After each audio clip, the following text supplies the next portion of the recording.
Oh yeah. Natural progression. So just kind of let the body dictate how fast we get going today. All right, last long run, really before USATF. Out here.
I think it's a few things. I mean, I think obviously we built some good momentum, and I think that came from just staying healthy, being able to look at a block of training. I think I look back and, we almost have 28 weeks where we really haven't had to alter, things from the skeletons of what we were trying to do. And I think anytime you can look back on that kind of body of work, it typically correlates to being successful, especially once you get on the start line. Friday.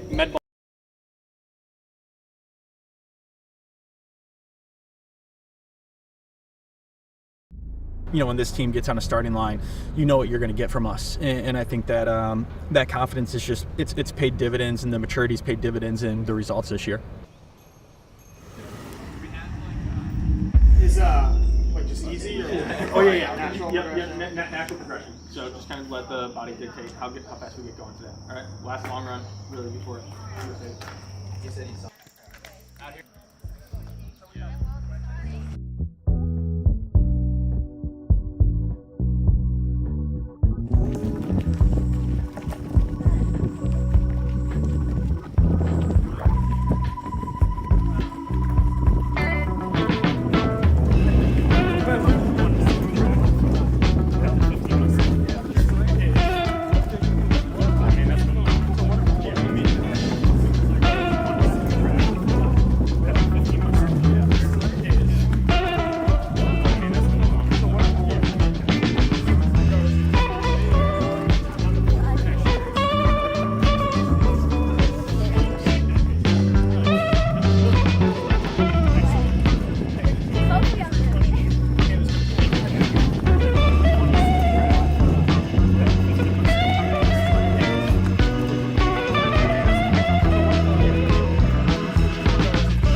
I think it's a few things. I mean, I think obviously we built some good momentum, and I think that came from just staying healthy, being able to look at a block of training. I think I look back and, we almost have 28 weeks where we really haven't had to alter, things from the skeletons of what we were trying to do. And I think anytime you can look back on that kind of body of work, it typically correlates to being successful, especially once you get on the start line. Friday, med ball Tuesday, general strength Friday.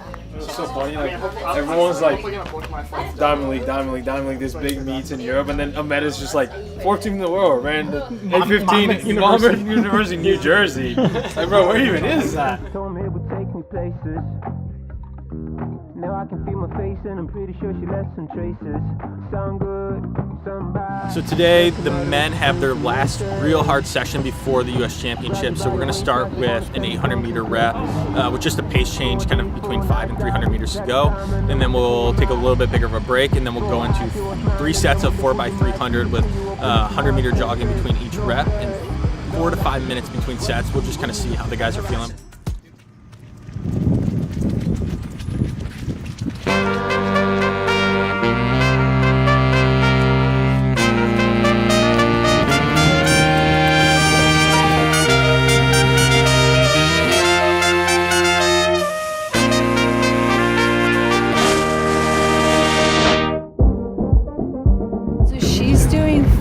sets of 600, 400.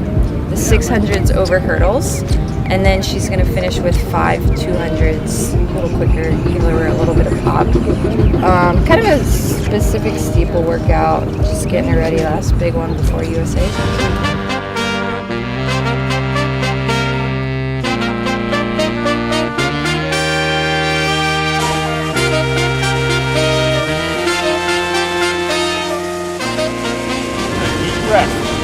Last one.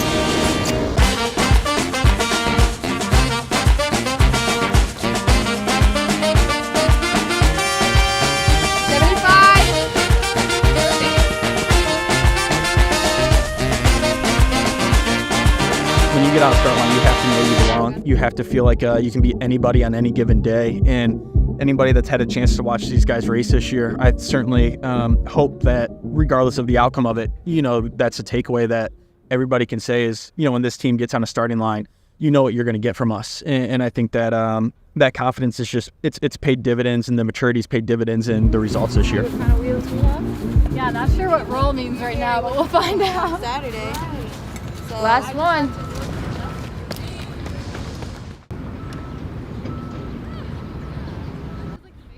All right, we'll start down there. Everyone looked good. Everyone looked good. Thanks. That was fun. Nervous in the beginning. Wow, I felt like shit that first set of threes.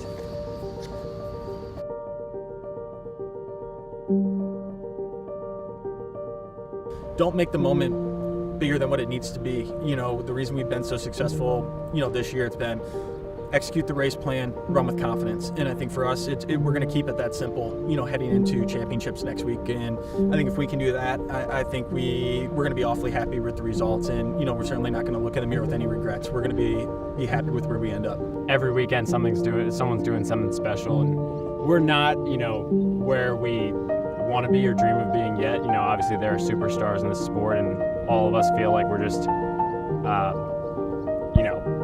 approaching that.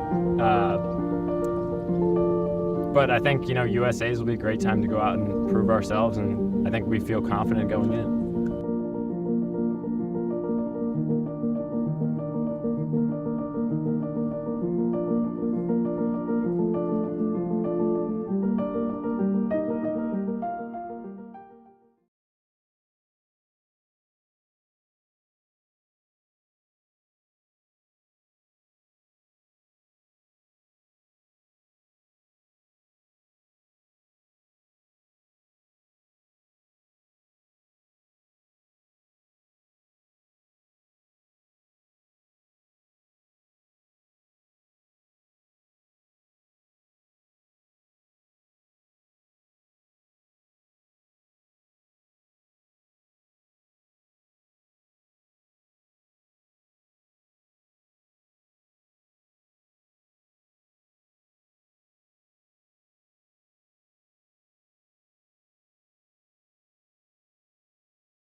Up YouTube, it is day 2 of the USATF Outdoor Championships. Clap it up for just a good day of track and field. Good job, track and field community. It was awesome. I'm Chris Chavez, joined by Dana Giordano, Caitlin Hutchison, and maybe the smartest man in track and field. How is this Under Armour hat still fitting around this brain? I have a very big head right now after calling that 100 the last few weeks. So the show is presented by Under Armour. Many thanks to UA Running for supporting us.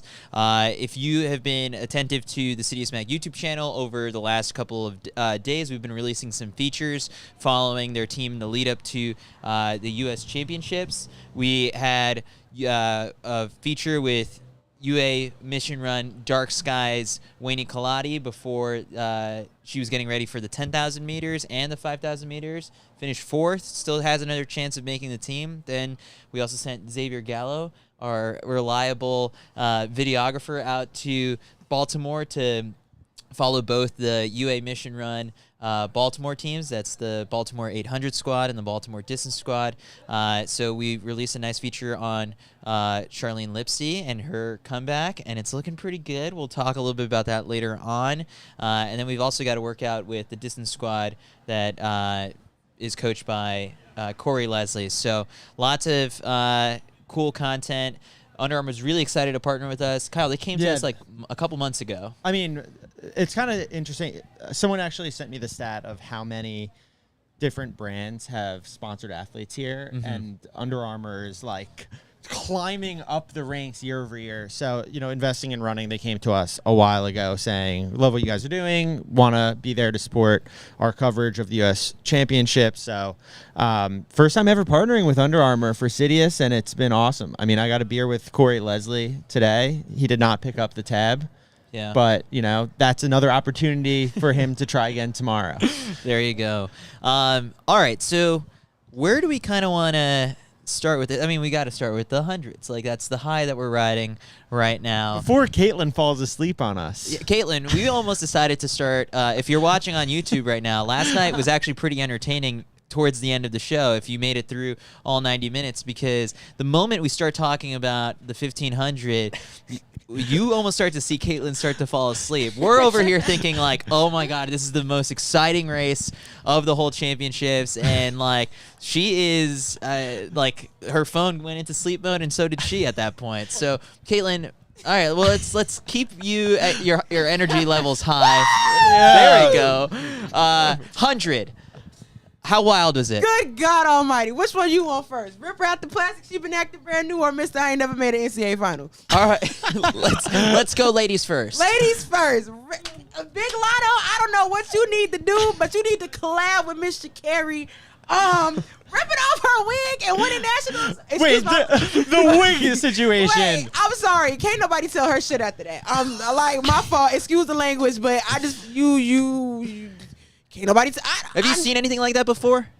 Yes, because when in 2019, when Miss Girl, I forgot her name, and the 400 popped out and had her wig braids in, I was like, "Where's the wig?" Because you was definitely just wearing a wig, and now you ain't got no wig on. She didn't rip it off, but like, you could clearly tell that there was no more wig. We were saying that Sha'Carri looked, surprisingly like nothing shocking was going to happen. And the second we said that out loud is when the wig reveal. Okay, but she had to. At the end of the day, she's still her. Like, she got to come with the spark. The spark. I was going to, yeah, that. That was, yeah, the biggest wig reveal since like one of the RuPaul Drag Race like All-Stars finales potentially. I think Mac noticed something. I don't know if he wants to say it or if he wants me to say it, but I think he noticed something pretty interesting about her wig. Go ahead. Okay, so when she made the team, the Olympics year not making sense. 2020, 2021, whichever year Olympic it was. trials, yes. Her wig was orange, and what did she do? She shut it down every single race, and she made that team, and she made it known that she was here.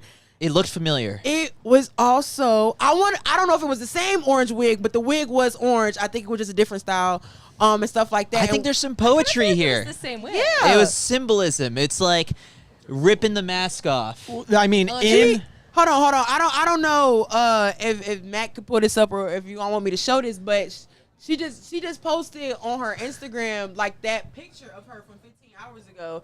Yesterday, 15 hours ago, she posted a picture of her from the Olympic trials wearing that orange wig, and it says, "I remember you, I love you," and it's so sweet. I'm about to cry because it looks like she's about to cry in this picture.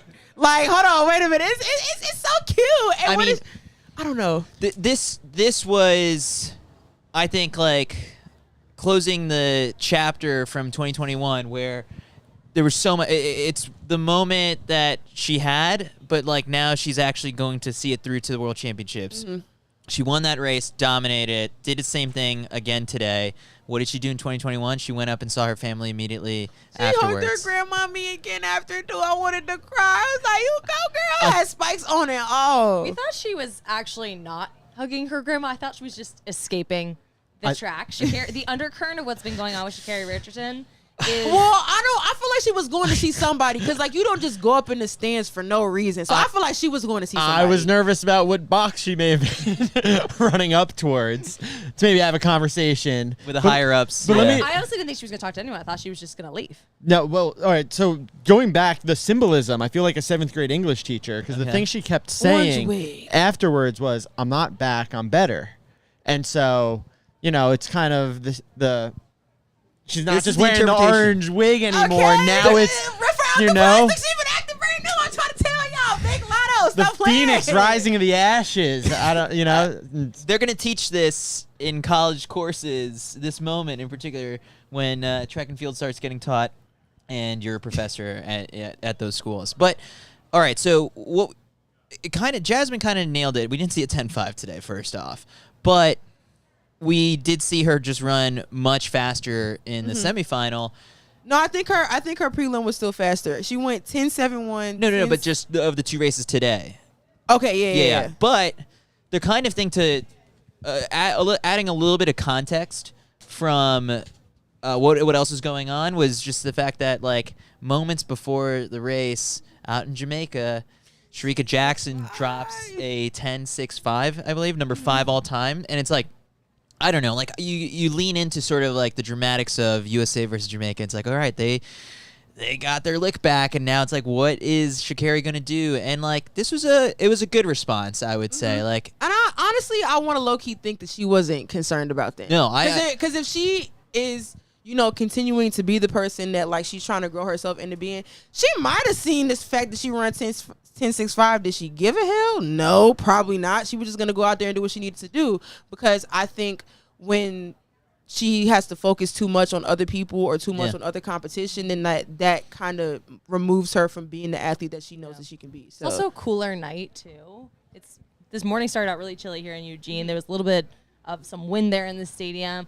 Not the best conditions for running super fast. And we all know it don't matter if you ran 10.65 today, love you bad, but unless you're going to run 10.65 to win that gold medal in Budapest, it don't really matter. So I'm just saying, you know, I think Sha'Carri did her thing today. What was interesting is that what Jasmine said about how she was going to race her rounds was so interesting, because I literally saw it play out.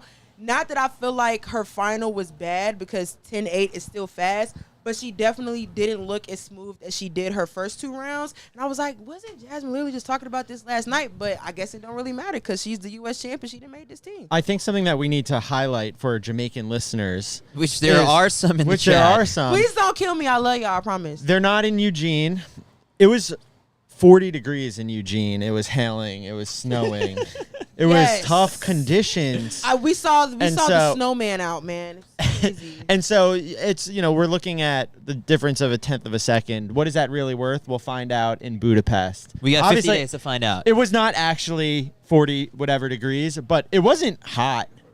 Is that, like, it wasn't perfect 100-meter running conditions, but for me, you also have to just look at the margin of victory that she had over everyone. Yep. In the semis, it was a light lot. years. Yep.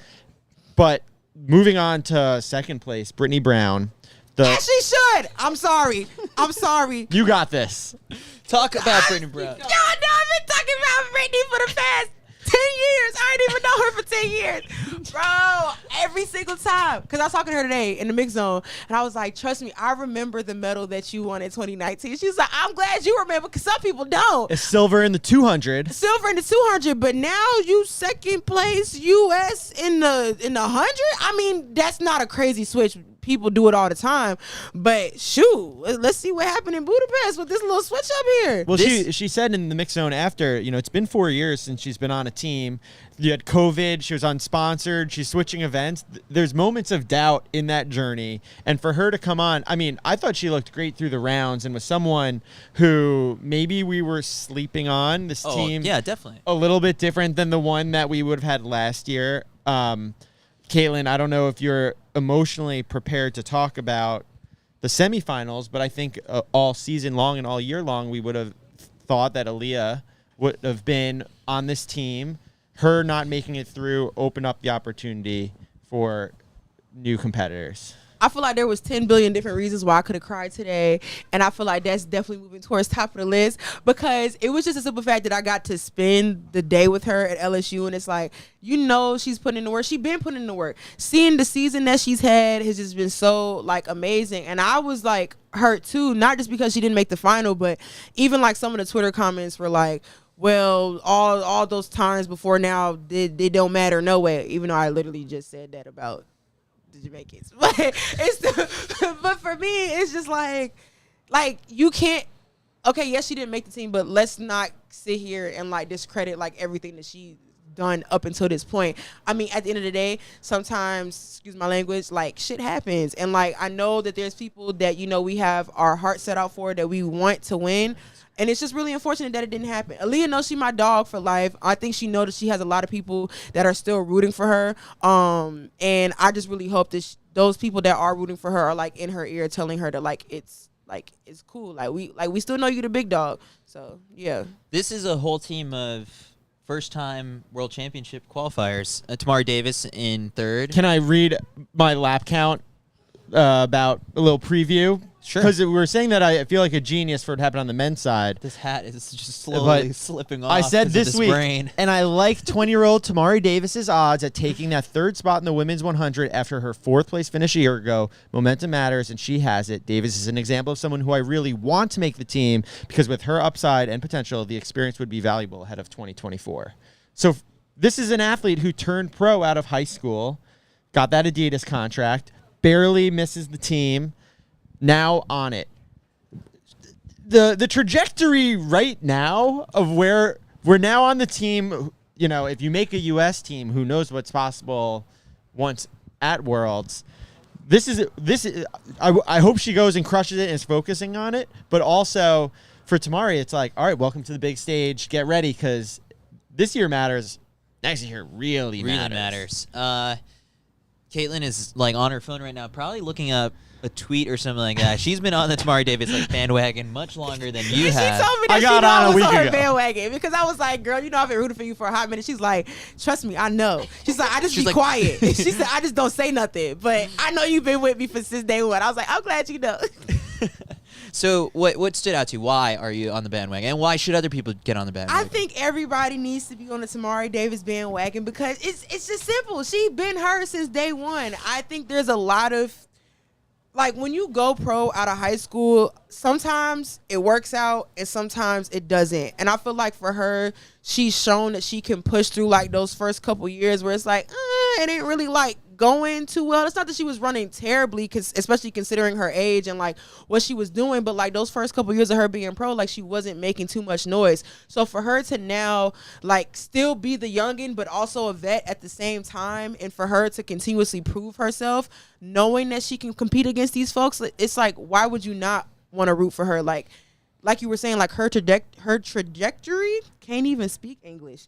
It just seems perfect at this point. And so I just feel like you can never go wrong betting, like, with her. Like, you can always go wrong betting against her, but if you bet with her, like, I don't think you'll ever have an issue. All right, so that was the women's 100. You've been waiting for this moment. I just feel validated. Why are you the smartest man in track and field right now? I mean, I've just kind of been hyping Cravant Charleston in our group chat for a little while now.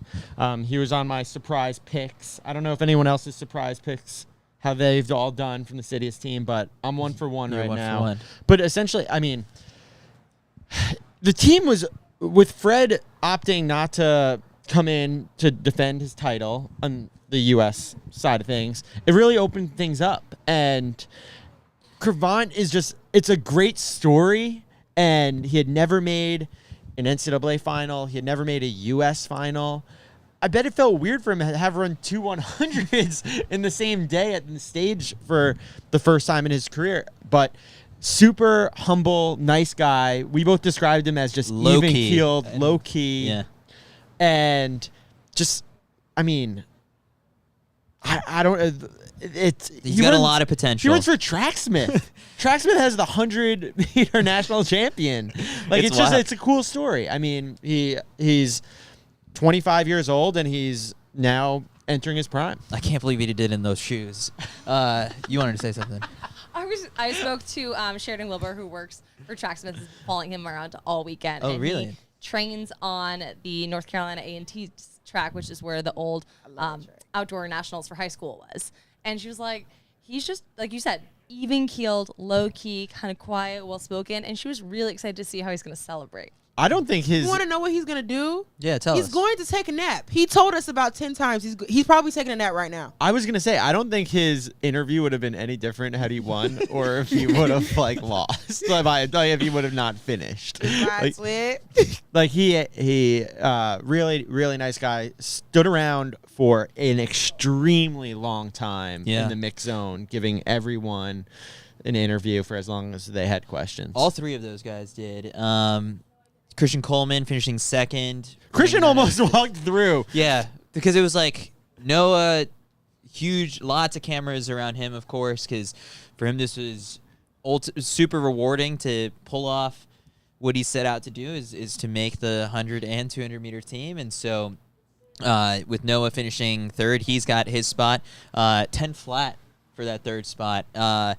And you know, it was interesting because Noah touched on like he'll answer every single question that gets thrown his way. From tell us about the jacket that he wore that was, I think it said like 3-time champ, and then all the way through like breaking down his entire race. It wasn't the perfect start, but he said he had to kind of let go of just thinking about the start and just focus on the race. And you know, it took a while for all those times to pop up on the board, but Lyles ends up getting the third spot.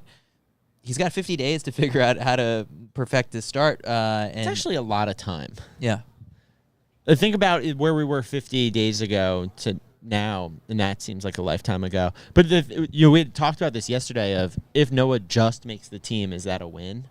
And I would say based off of hearing him speak and his tweet after saying the double's still alive, I feel like he's taking this as a win, and it feels validating that he made the team.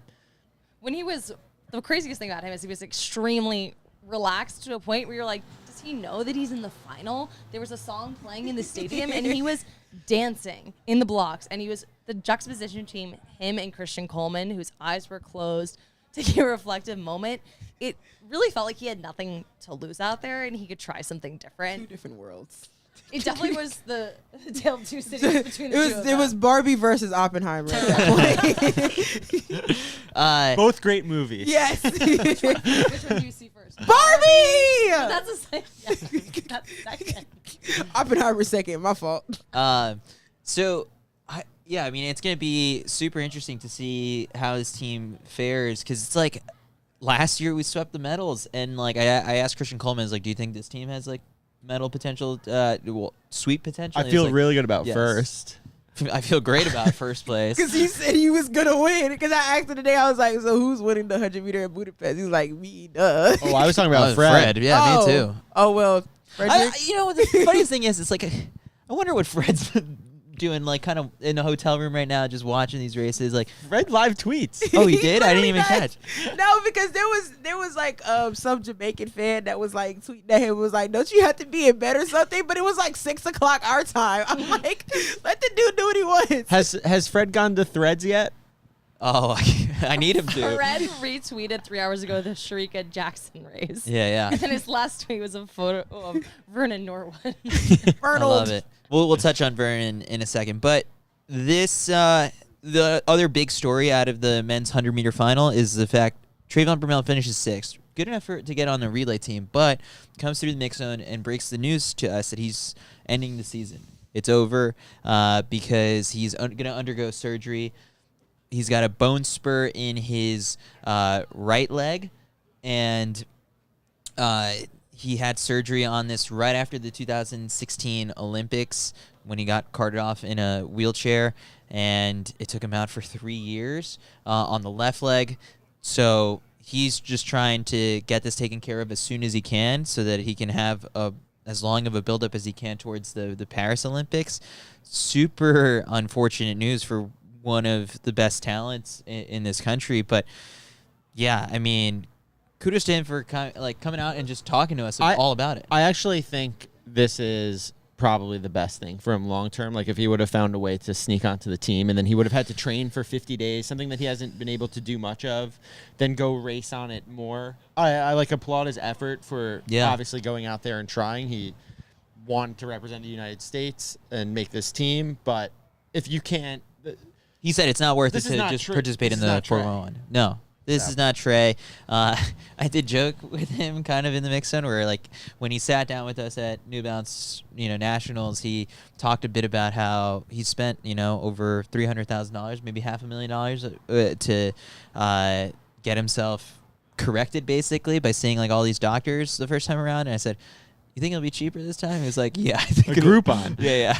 It's just a shame that, like, you can't donate your lower legs to him because you're not doing anything with yours. I don't think he wants mine.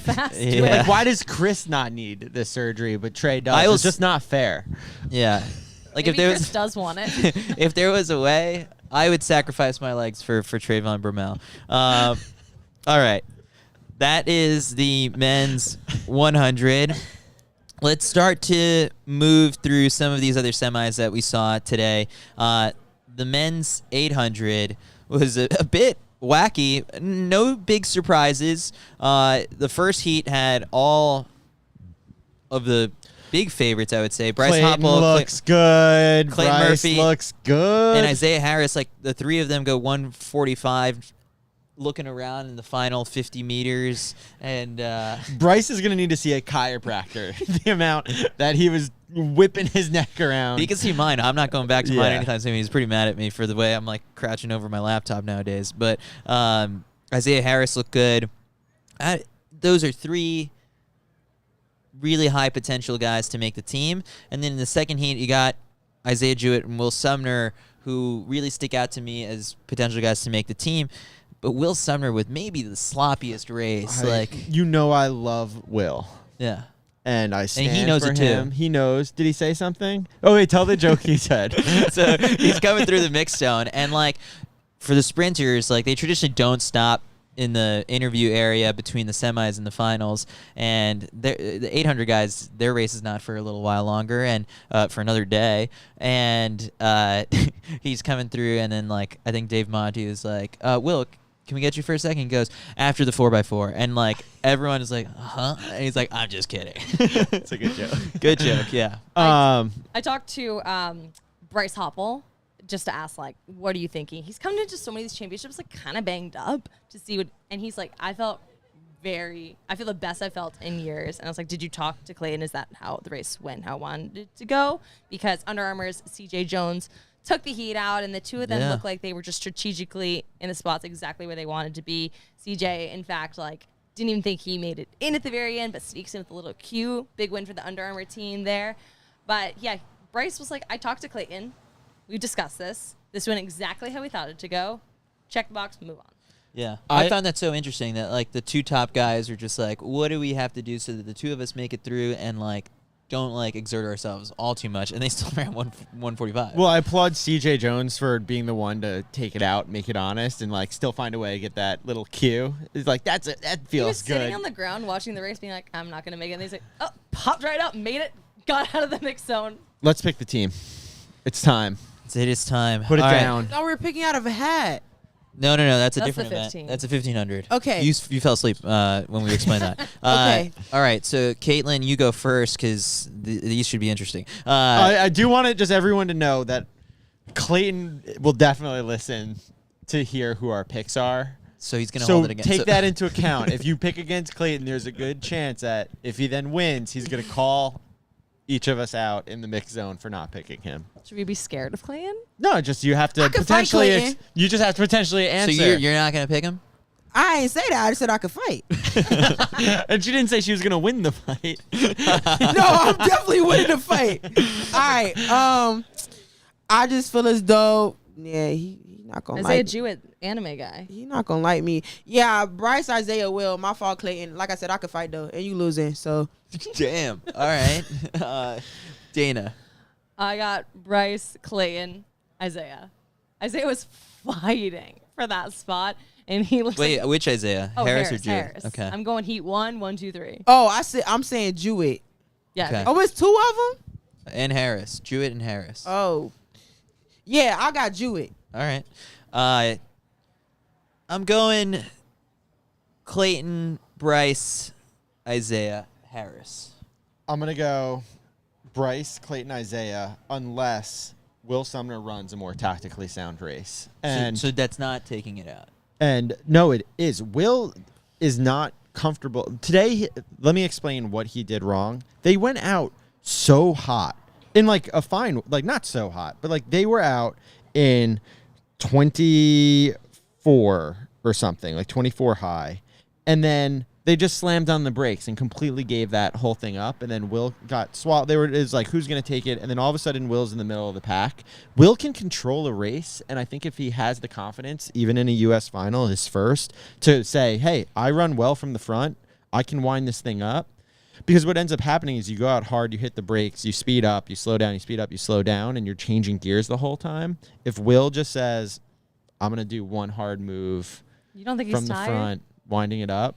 No, he's Don't not jinx tired. it. He today was the reason he did not win the heat was not because he was tired. It was just tactically he didn't run his best race. So in a different world, if Will runs like he does at NCAA's, says I'm going to take this thing, control it from front, be fast, it could be slow, then he makes the team. Otherwise, I like Isaiah Harris over him.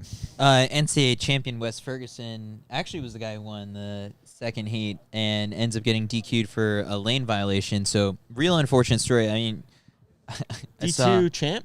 I think so, yeah. Caitlin? D2 champ, Wes Ferguson. Said something non-D1 related normally. And you perked up. My fault, Wes. I ain't got a clue who you is. But I know who you are now. I bet I never forget. All right. Let's move to the women's 800-meter semifinals. First one was, I would say, like, if you look at it, like, I think half this field were finalists last year. Nia Akins is locked in right now. Like, didn't stop to talk to the media after round 1, didn't stop to talk to the media after round 2, and ends up with the fastest time of the day, 2 flat. Did you see her face? Like, when she was coming down the home stretch, like, when they was doing, like, the little replay, like, her face was literally just, like, Like like, what? she just, like, she zoned Matt, can we get zoomed in like this? on wait, hold on. Like what? Like, she literally, like, just stone cold, like, just Like that? Like, it was crazy. I was like, dang, like, you got something to say to me? Like, I'm thinking she's looking at me through the screen. Like, it was crazy. But nah, I remember watching her break the NCAA record my sophomore year of college. Where the were you 800. I was sitting? in Boston. What? I was in, cause no, is this not? This is the same Nia Akins that went to Penn, right? Yeah. Yeah. Before I think Mo came around, it was her, and I remember her breaking it indoors, and I was like, "There's no way this girl just ran like 201 or something." I was fat and everybody, I'm not tweaking. Like, I'm not tweaking. I promise you, I'm not tweaking because I remember it happening. She either ran it or she got really close to it. Second fastest. She got Second really close to it. Okay, so yeah, I know I'm not crazy, but Wait, I remember, you were wrong. okay, but I was close, so it don't matter. Either way, I was watching her, and I was like, oh, shorty's cold. But she still has to beat Raven Rogers. She don't gotta beat them. She just gotta get on the team. Saying Raven Rogers on the tower. I'm still not over the fact that, like, you got something wrong and you're like, that doesn't matter. Like, I'm It doesn't still right. matter. It doesn't matter because, as I said, I remember when I was watching her and I was like, I just feel like she gonna be the next big thing. And like when she went pro, either that year or the year after, you know, the first couple years be a little rocky for folks. But I like I said, that's why she's so locked in. Cause she's like, y'all gonna stop playing with me. I will give you major points here for, like, pulling, like, the most random record-setting fact. Not record-setting. Okay, it was close though. It was close. Close enough. All right. Well, so Nia Akins looks great. Yeah, Nia runs so close to the rail when she runs. It's scary. It's something I've noticed. It always happens. It's really interesting. I know one day she's going to pass a thing on the inside. The two of them can share lane 1. But no, Nia looked good. Also, really fun fact. So Mac and I were sitting in the stands watching the 800s, and it was like, hey, didn't Nia do a victory lap? So for the lap count, we would interview athletes, and That's right. based off of the money that people would pay for the premium subscription to the lap count, we would, redistribute that money to athletes. I asked her multiple times how to send her the money. She's the only athlete that never so Doesn't need. You should show up to the mix zone with cash and hand it to her. I owe her money. She didn't tell me how to get it to her. So we're still. I've invested it in the S&P 500. We're up. Okay. All right. Raven Rogers advances. Ajay Wilson advances. Kyle, you are the Ajay Wilson whisperer. Any cause for concern here, or just like, all right, she advanced? We like didn't hear from her afterwards. Just like if there's anything that's popped up, but yeah, I mean it's look. She looked tired. She looked more tired than normal. But this is not a situation of 100 semi and then an hour and a half later you have to come back on the track. You now have a full day of recovery tomorrow to rest up. So, look, how many times have we seen someone look great in the semifinal and then turn around and look terrible in the final, not make a team? And how many times have we seen the opposite? So I would say probably the best thing that the final wasn't today, but Ajay's in another U.S. final. Ajay always makes the team. I don't know if I want to bet against Ajay yet. no, I never do. So Heat 1 was the tried and true players. Heat 2 was almost like the redemption run for a lot of people coming through qualifying. You have Kayla Edwards, who's had a rocky couple of years. Graves' disease. Sammy Watson as well. And then we have to shout out Charlene Lipsy, Under Armour athlete. Yeah. West Hempstead's own. It's my hometown. Yeah. I claim like 7 hometowns. I don't know if anyone else does that, but. So, Charlene, for the people who haven't watched the video that we put out 2 days ago, I mean, for the longest time, I feel like so many people just pegged her, and she talks about this as Ajay Wilson's sidekick, basically. In 2017, she finished 7th at the World Championships. This year was the first time that she broke 2 minutes in, like, I think I counted 1,100 days between, like, her last sub-2 before she did it earlier this year. Like, it was a while. I think it was like 2018 to this year. And she's back, and she's rounding into form at the right time.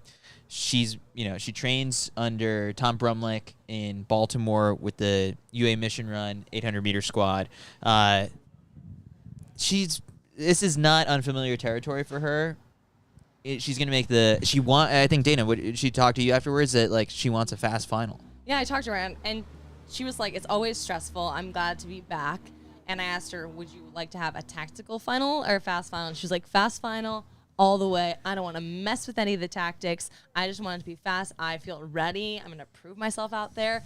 And she just seemed really collected in a way that was like, I've been here before. I know how to do this. I think the person who's going to make it fast, your girl, Michaela Rose. I feel like I had to be her sister now because I just feel like her mother loves me, and like I feel like we've been starting to be friends. Like I'm in the family now. I'm Caitlin Rose now. If y'all don't know for real, I saw her race like 5 years ago. I know, like me and her mama, like we locked in for real on Twitter. Like you already know what's going on. But look, when I talked to her yesterday, she was like, "Yeah, we gotta take the race out fast. Like me and Coach, like we know how to do that." And I was like, "All right, cool." So I'm sitting there watching the race. Whole time, Michaela is just like, this is mine. Wire to wire. Like, and she just did not care. And she also looked super, super locked in. And when I talked to her about it after, she was like, yeah, like I said, I could do it. So what did her face look like? How locked in did her face look? Do it. That's locked. That's locked in. That's locked in. She's locked in, man. So then now here come my problem.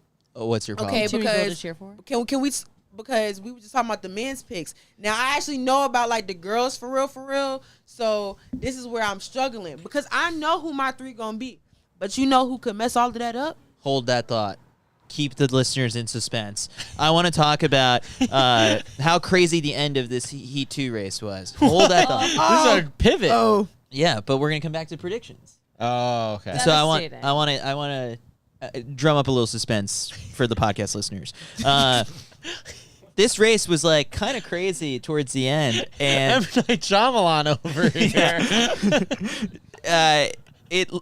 Juliet Whitaker's legs just gave out in the final like 5 meters, whatever it was, and caused a little bit of a shuffle at the end. Sage Hurdle-Klecker avoids the trouble. Sammy Watson avoids it, and they end up getting the little cues. I talked to Sage afterwards, and like, this is the second day in a row that I feel like I've never seen someone with as big of an endorphin rush after the race. Like, she was kind of just riding, like, yeah, I mean, I feel great. Like, that race, and it was like, you got a little, I was thinking deep down inside, like, you got a little cue. Like, all cues matter. All cues matter. And she's, I was like, it's going viral. Like, you got to do another Dathan Ritzenheim impression. Oh, I saw Ritz today. He was not pleased. Oh, really? Oh, he's not happy. Everyone on OAC keeps impersonating him. Well, she did another one. Yeah. So check that interview out on our channel. Sage is through. Sage, the Diamond League experience, I think, is going to really come into play here, where it's like she's been in so many of these races that I think like the best in the world have been in, that like she's due. Let's move to picks. Caitlin, it's time to you. I'm ready to let y'all know. I'm going to take the pin out of this. Go. The almost NCAA record holder, Nia Akins. Okay. That's your winner? I didn't say who was going. I'm not picking order. Don't do all that. Yeah, the almost NCAA record holder, Nia Akins, Raven Rogers, Ajay Wilson. But like I said, you know who might mess all this up? Michaela. Because if Michaela run like how she was running today, man, it's going to be some blood on that track. That's all I'm saying. What? It's going to be blood. They're going to be fighting. Or someone just falls. There was blood on the track today. Juliet Whitaker got a little scrape like from the fall. I almost cried because I saw somebody talking to her and she was about to cry. I'm sorry. That was really tangential. Y'all could go. Something I liked that Michaela and Charlene were running next to each other at one point. I'm like, look at that LSU Tigers go. They're 12 years apart. Really? Yeah. Okay, but if they went to the same school, that mean they cousins. Generational In the wealth family. of 800. Yeah, okay. Like, we family too. All right. Dana, are you confident enough in picks for your 800? I'm having actually a really hard time with these picks. I'm a Jersey girl. I'm never going to count Ajay out, no matter what. So what about Allie? She's on my a team. Jersey girl. She didn't make it to the final, so I Oh, that's right. I can't Okay, good pick call. her. So, sorry, Allie. Good call. Not you opening up bad wounds. Sorry. Ajay Wilson. And then I'm going to go Sage and Charlene. Going pretty rogue. Okay. So you ignoring the girl who's on the tower? No, I'm going to keep my mouth shut. You know, Y'all two could go. All right. There's some good people I've left off my list, and this was hard to make, but you gotta risk it for a big head pick. All right. Risk it for a biscuit. I'm going with, we're not determining the order of who's finishing. I mean, if you bold Okay. enough. All right. I'm going Nia Akins for the win. Ajay Wilson second. Michaela Rose third. It's going to be a weird race. I just rattle off that order. I could see Michaela taking it out really fast, tying up just a little bit, but holding on. Nia Akins goes with her, wins, and Ajay closes it out to make the team. I don't know. It was just, that's the first vision I had. I think Raven wins. Okay. Why? It's time. It's just trends in such the right direction. A little bit of Hayward and magic. We're talking about this. I don't know, Mac, if you want to dive into this at all, but the trajectory of Raven every year just seems, it's like, just like better and better and better. And She just started listening to podcasts. Like that. she just discovered the CITIUS MAG podcast. Like, She's out there for old no, people. it's she's listening to like religious podcasts. We're not in that category yet. Well, that's for not old until people. not until I'm we 22. She says she listens to gospel. We could be. I Well, could she's do a gospel preaching. song for you. Like, y'all need me to sing. save that for the last day. I love hold the that energy. thought. Put a pin in it. Chris Put it said, in. shut up. No. We got it, guys. If you stay with us until Sunday, Caitlin's gonna close this out with some gospel music. On the Oh, I'm So- going to give a sermon, too. Don't worry about it. All right, so All right, Mac, tell me, are you on the Raven train? people around the world. Yeah, totally. I think when she, I don't know where I am. Every year when she opens up, everyone's like, "Ooh, is everything okay? Is she healthy? Did something go wrong in the off season?" And then every single race that she does, and she generally doesn't open up very early, and she doesn't run a ton of indoors ever. So like you kind of forget how good she is, and then all of a sudden 3 weeks before USA's comes around and she's running too flat and winning races. And I think how that race is going to go tomorrow is Michaela Rose is going to be a little impatient because she's a little less experienced. She's going to end up taking it the first 200. Nia Atkins is going to follow in right behind her. And then Raven is going to be in that third spot and just eat over the last Raven. 150. I see Ajay in that spot. What happens behind that, I don't really know. It's just like, can Michaela or Nia hold on for those second and third spots? Crap. Or can Kayla or Sage? Ajay or Sage literally take just down realized the last, I left Sage off my the team. last 100 meters, yeah. Or can't Charlene change. over the last 100 meters. No, I'm changing. The last 100 meters is going to be crazy. No, it's yeah. going to decide 2 of the 3 spots are going to change over the last 100 I think meters. someone's going down. I think we're going to have one of those years. 2016. I think 2016. Ooh, someone's what a going down heartbreak. because there's going to be too many people Trying to fight for there. The 100 to go. Yeah. I changed my picks. I'm going Can't Nia. change them. I'm going Nia, Ajay, Sage. I think I just like the way Mac described it. I saw that vision. I closed my eyes and I pictured it myself. Go and, gospel, baby. And instead, I saw Sage cleaning it up in the. The in Lord the final came 100. to me. Like All right. Tori, he had a vision. All right, that's enough 800 for today. All right, Chris, can you hand me what's next to you over there? Yes. Ring ring. Oh, hello. Is this our mid-podcast commercial for the Yes. Under Armour Flow Velocity Elite? I got these a couple days ago with the Under Armour house. Got absolutely decked out. My this. pair. Priest Trail. Can we just talk about the most overrated trail in America? All right, clip this, Jasmine. It is absolutely overrated. It's I tell her, everyone's, the trails in Eugene must be so nice. They must be the best in the world. This is 2009 USATF Juniors champion Mac Fleet ripping his alma mater's trails, but go ahead. Anyway, they're very red and dirty now. But good enough to win New York City Marathon. Good enough for me. That's what I always say. Kyle Merber, 99th place or something. Well, 99th? Maybe worse. I don't know. There was a lot of people passing me. Yeah, I know. I wore these on Priest Trail this morning too, except the way I run, they're a different color now. So, no, I love them. Yeah. So actually, if you want a pair of the Flow Velocity Elites, what we've been doing every day of the U.S. Championships is we're actually holding a prediction contest.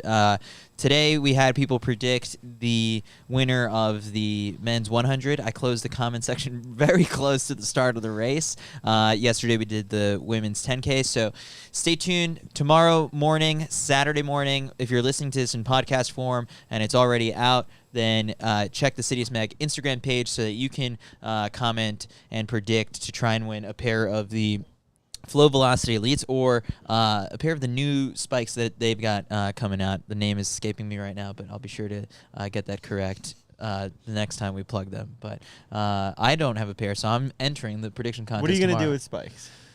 Try and break 5 minutes for the mile next year and the year after that and the year after that because it's never going to happen. All right. Let's move to the yeah, actually, why not? Let's show the multis a little bit of love. So today we saw the conclusion of the heptathlon and the decathlon. Anna Hall did her thing. Never in doubt. I mean, if you were one of those fans who thought that she was going to score 7,000 points at this meet, I mean, it just wasn't going to happen. I think she's saving that to try and peak at the World Championships. She had a long. It's interesting to hear a multi-event athlete use the word taper because I just think marathoners, but long taper leading up to Gottsi's, and we saw how well she did there, the fifth highest point total in history, and now she is getting ready, what she described as it's going to be war at the World Championships when you've got Nafi Thiem, Adriana Sujek, I think is how you pronounce her name. I'll let you take that one. So some of the best women of all time in the heptathlon going head-to-head. I tweeted out a clip of Anna basically explaining it's like if you're not a fan of the multis, you've got 50 days to really educate yourself because it's going to be super entertaining. So I'm particularly excited for that. Dana? Yeah, Anna Hall has been spotted walking around with Jackie Joyner Kersey all weekend, which I think has been very funny to see. It's like that's the record she wants, walking around with a legend, kind of just coming in knowing she's the absolute favorite. But the weirdest thing that kind of happened today was the 800 was a little bizarre where, some of the results were pretty locked in by that point. So Sherry Hawkins, you've probably seen her all over your social media giving you tips on how to do the best drills of all time, just completely jogs it in a 2:32, but secures. That's what I run at the World Championships Media 800. But go ahead. I was just gonna say she just jogs it in. So it's kind of interesting that there was not much on the line in this final event to round out the team. And then on the men's side, if we can jump over there, kind of an interesting result. No, I mean we got Harrison Williams. Gets a big PB. You know who his training partner is? Do tell. Jasmine Todd. Oh, really? Where's Jasmine right now? Probably resting up. She's actually tweeting about Sha'Carri right now. Oh, really? She's going up. Get off your phone. We're talking about distance events. We know you love them. But he, gets the World Championship standard. I believe that's the Olympic standard. 86.30. Zach Zemek, second. Austin West, big upset for that third spot. Unfortunately, though, not qualifying.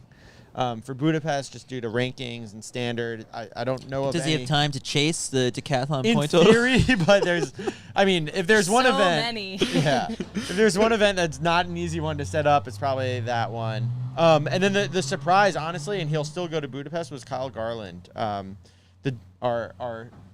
NCAA runner-up. Did you call him a champ? Garling? No, our darling. Garling. I thought you were That trying could to be make a his fan pun. name. But he just did not have his best competition. But fortunately, from earlier in the season, still has that World Championship standard and will be headed to Budapest. I just popped into the... I thought you had to do it at the meet, though. Y'all see, this is why y'all confusing me. I know the people, because there's people that got standards, but they not going to go because they didn't place top 3. So how that work? You have a what time window? That it's like July 30th is the last day that you can chase. So you telling me if I had the World Championship standard like 2 weeks ago, okay, yeah, but then I get here and I'm like, dang, like I just ate bricks, like I got like 6th place or something. You got rolled. I got rolled. Then 3rd, 4th, 5th, and then you. Like if all of them didn't have the standard and they decide not to chase, then you go. Wait, what? Okay, can we just acknowledge that this is the privilege of being an American sprint fan? But then, like she's never had to worry about this. But I have another confusion. So confusion as a noun, folks. Talia got second, but she don't got the World Championship standard. So does she have to chase? What'd you say? The people who got second and third, Talia got second. Yeah, Talia can't go right now. Wait, so she has to chase? Yeah, but Caitlin, they have to do multiple events. Like their bodies are tired right now. You want to make them do a you can't just set up a decathlon. If we ball. Well, there's also the world ranking too. So if you don't have the standard and you have a high enough ranking, then you can go. Why can't we just take top 3? I'm so confused. Shout out real quick to Decathletes of Europe, the Instagram, the Twitter account, because they explained to us a little bit about not to us, but I think it was on Twitter. They were adding Chris. To all of us. They were responding, I think, a bit. The new Twitter sucks. I can't find anything. The reason you can't take 3 from every country is because there's a lot of countries. Okay, but not every country's gonna go. But then how do you pick who goes? It's the ones top with the 3. Standard. The top 3 from the standard of people or countries with the standard do get to go. It's just that it just say you say we're in a country where everyone ran 15 seconds in the 100, but you got top 3. But then that's what they do with the Olympics. No, but then you don't get to go compete at the World Championship because you're not good enough to compete there. But the Olympics did that though. Here we go. So it's actually a good point. That's why I'm confused. The Olympics has more money, okay? Okay. Guys, all right. Decathletes of Europe, explain it. Talia was ranked outside of the top 200, but with her multi-stars win, which is a multi-event competition, Caitlin, with 6,330 points, she will now zoom up in the rankings and land within the qualification zone. She should now be ranked in the top 20. Furthermore, Sha'Carri wasn't actually always guaranteed selection because had Annie scored a little higher, she would have been eligible via rankings, so there would have been Anna plus 3 non-automatic qualifiers. It's complex. Hope that helps. Y'all trying to make it seem like I'm the one that's crazy. This is a you problem. No, I was having this thought today. So, Johnny Zhang, our photographer. Yes. Great pictures. You know, great guy. Only became a track fan a few years ago, and he's starting. And I've kind of seen how long it takes for people to catch up to become a track fan who gets it. Johnny has attended more track meets than anyone for 3 years now. Yeah. And he's like almost getting things. So what? But not 100% yet. So Did I'm just saying, bring like, up the world rankings? I don't know if Johnny's got. He's starting to have takes though. Yeah. Yeah, but basically the idea being that, like, it's kind of like if you want to become a track fan, it's like the same track as becoming a doctor. Like, it's a lot of years of work that you got to put in. It's very expensive, but my God, is it worth it at the end? Yep. Shout out to the YouTube chat. Off topic, but Chris looks skinny. Boy's been running. Someone else said Chris is getting in shape for the Media 100. Then Mac is like he's got a wedding to get ready for. Not a bad reason is what the chat's going off right now. Noticed that I've been in the gym. How about that 400 though? Yeah. All right. Let's roll through 400. I got some thoughts. What are your thoughts? Okay. On Vernon Norwood. Fernald, I told you he's going to prove me right. He's going to beat Wade Van Niekerk in the final in Budapest. But no, for real. I want to talk about like that particular heat because him and Bryce looked really, really great. Talking about Bryce first, I don't know if y'all know, but he was in a boot and he was injured for like 9 weeks just before USA's. I think he only had like max like 3 full weeks of practice, maybe less, and the fact that he went out there and still ran as fast as he did, freaking awesome. Vernon as well, I think he's just being very calm, cool, and collected about the whole thing. I think maybe for him, he's like, well, I don't want to get too excited. Like, I want to make sure that it's official before, you know, we start having all the celebrations and stuff. But Bryce and Vernon, I think, are definitely solidifying their spots. And Bryce especially because I don't know nobody who sat on a 9-week foot injury, only had a couple of weeks of full practice, and then you come out here and then run as fast as you did. So Vernon ran 44:43. We had 4 guys under 45. How do you think Jasmine's feeling about her? I tried to tell her. She don't listen to me. Wait, do you want to know how I woke up this morning? That's what Jasmine didn't show up on Do you want to the know how show. I woke up this morning? These two, Caitlin and Jasmine, yelling about Vernon Norwood's times. It was my alarm clock. I was up and they're screaming at 8 a.m. Folks, when we say that we wake up and breathe track and field, that is exactly what we're talking Because y'all about. trying to play me like I'm crazy. Like I'm not. I swear to God, I'm not. Tonight, you're going to bed, like, not counting sheep. You're counting world ranking points for, like, the Just watching heptathlon. Vernon run You're around just the doing track. math in bed. You're just like, so if Sha'Carri scored this many points, and if Talia scores this many points, then maybe. Then maybe Cal breaks the world record again. All right. Women's 400. Sydney's. I think Sydney's good at running. Yeah, I mean. Hot take. Wow, couldn't believe that one. She has figured out. That was a jog. She's starting to make 49 mid look very, very. And this time she did it closing easy. the second half faster because she went out in 25. 25 high. 25.74. Is it that slow? Yeah, I even watched like when that's wrong. You think so?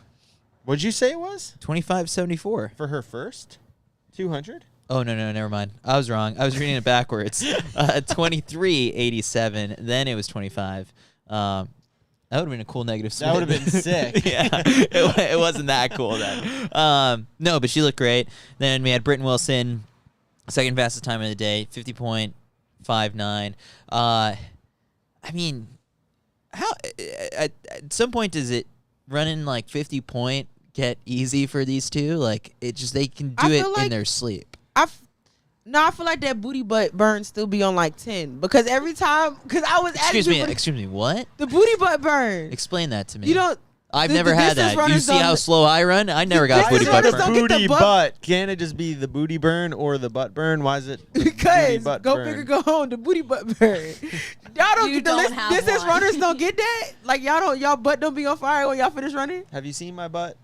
You don't gotta. Okay. Anyway, I was asking a bunch of people. Actually, I was talking to. That's Ashley, gonna be on no context, by the way. I was talking to Ashley Spencer. She's like, this just never gets easy, and so I'm like, yeah, the 400 always hurts.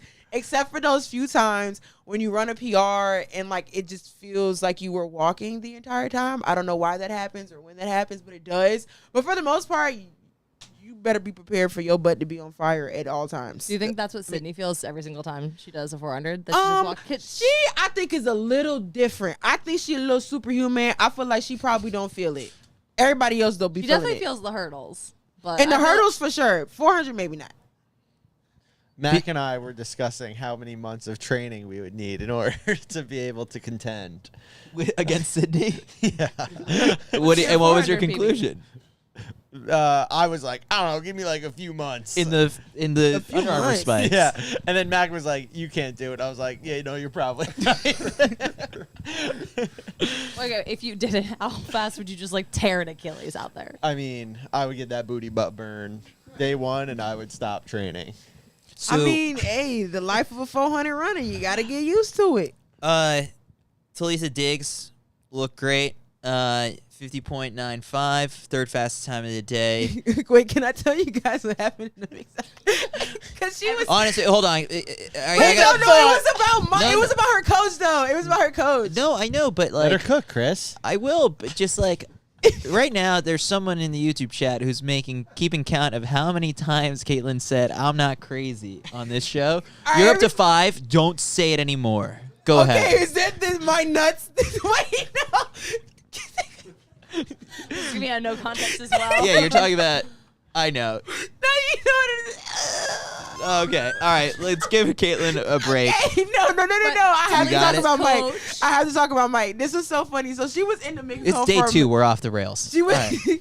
she was in the mix zone and she was just doing whatever she was doing for like, I don't know, a solid 10 minutes. And so Mike comes in there yelling at her and he's like, yo, why are you still in here? We gotta go. And he's just going off of her and he's like, are you rolling your eyes at me? Roll your eyes to my face. And she looked at him and she did it and he was like, yeah, that's what I thought. I'm sorry. He was going off of her like he was her father, and I'm just sitting here like, what is going on? And eventually, like, he leaves, and he's like, yeah, girl, he yelling at me every day, but I don't care.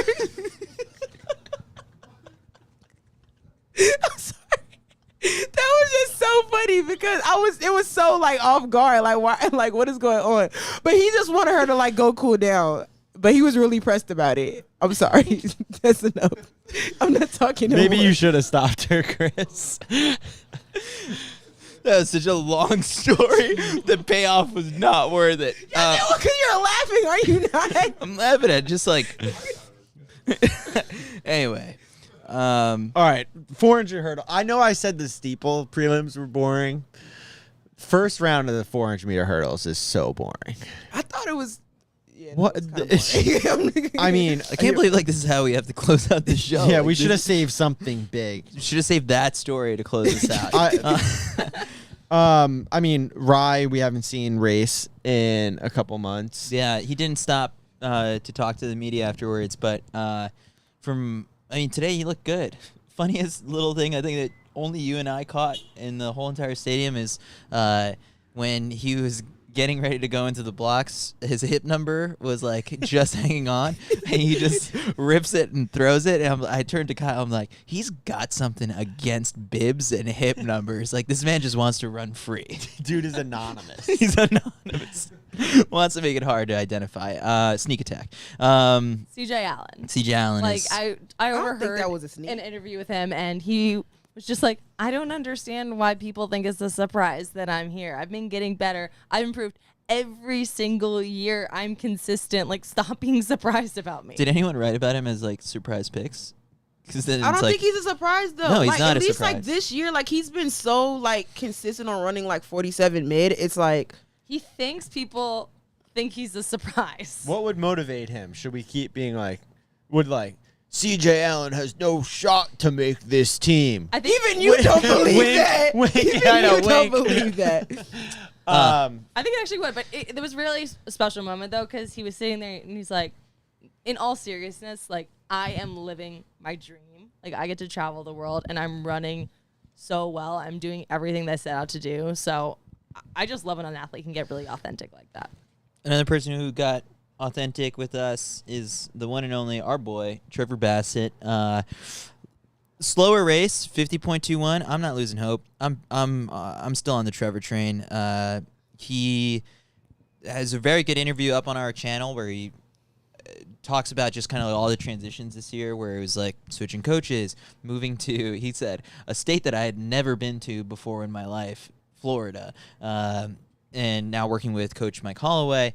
So a lot of things happening for him. He obviously, like many people, thought that he would land a contract after the World Championship bronze medal, but that hasn't happened, and speaks very openly and candidly about just sort of like, all right, like, he's still got that chip on his shoulder for him to try and prove himself that he's worthy of a sponsorship, and he said that basically he's kind of mapped it out so that if September, October rolls around, then he might have to get like a second job, like doing some sort of like personal training or something like that to support the Olympic dream. So sometimes that's the state of affairs in our sport, and it's not the brightest thing, but hopefully Trevor makes the team tomorrow. Let's close this out with, I like this suggestion by CITIUS MAG subscriber to our YouTube channel, Broken Ruler Labs. Devout YouTube commenter, and he's a member and supports us. Is that why he gets a little sticker? Yeah, he's got a little sticker on his That's cool. profile. Tomorrow, the finals that we've got on deck are the men's hammer throw, men's pole vault, men's long jump final, men's javelin throw, women's shot put, women's 400, men's 400, women's 1500, men's 1500, both steeples, and the women's 100-meter hurdles. You and I are big fans of the podcast Pivot. They do predictions to close things out. Give us a prediction for what's going to happen tomorrow in any of those events. Kenny and Lay are getting 1-2 in the hurdles. Who's 3? I don't know. That's hard because they all run fast. And you're friends with like half the field. I know. Kyle's getting 3rd. That's my prediction. My prediction is Jasmine is going to absolutely kill us for not mentioning Donald Scott.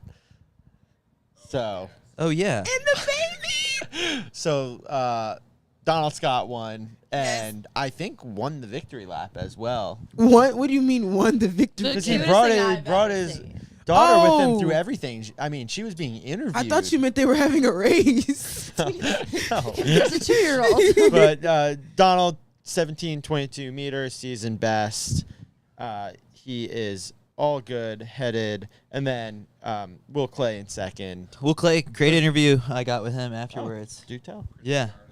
Jasmine Todd's team. Yeah. Jasmine's teammate. And Chris is good on the ranking too, right? We'll get 3. Yep, we'll get 3. He's ranked 21st. Yeah, great team with Will Clay. It was he said that, I said to him, I was like, do you feel like a vet on the scene, like especially with like talking about all these superstar athletes getting super vocal about a variety of different things that they're even airing their grievances about, like online, and he's not shy about voicing his opinions.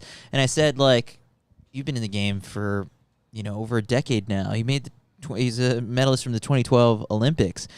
Do you feel like the vet, the old guy? And he was like, no, honestly, like I feel like a freshman in college right now. And I was like, interesting. And he explained like he's been working with a new coach, and things have been going super well for him. So he makes another World Championship team. He's going to put himself, hopefully, back into that medal contention when Budapest rolls around. But Donald Scott, he's really high up there in the world rankings. Ranked 8th going into Budapest. Again, yeah, I mean, we're going to be hopefully in contention for medals again in the men's triple jump. All right, back to predictions for tomorrow. All right, my prediction is that the women's 1500 is going to be a sub-4 race. Okay. All three people who make the team are sub 4. I think you have to be a sub 4 woman to make this team, and I think it has to be fast to knock off the back to pack. So yeah, all 3 will be sub 4. Wow. I am going. Go ahead, Kyle. You go first. Oh, my Jasmine one doesn't count? No.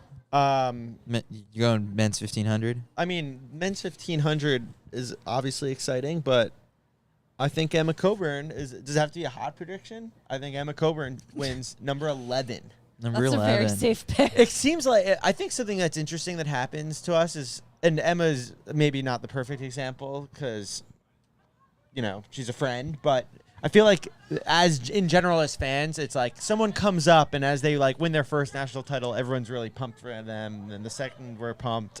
And then like somewhere like you've won a few, like we don't really care anymore. And then at some point you're like, all right, like enough, like let someone else win. And then it like comes back and then you're like, whoa, wouldn't it be crazy if like they win again? And I feel like that's the Centro trajectory in which I was like, oh my God, this guy again. And then now it's like all of a sudden the Tiger Woods effect. So Emma, obviously not a hot pick, but 11 national title coming right up.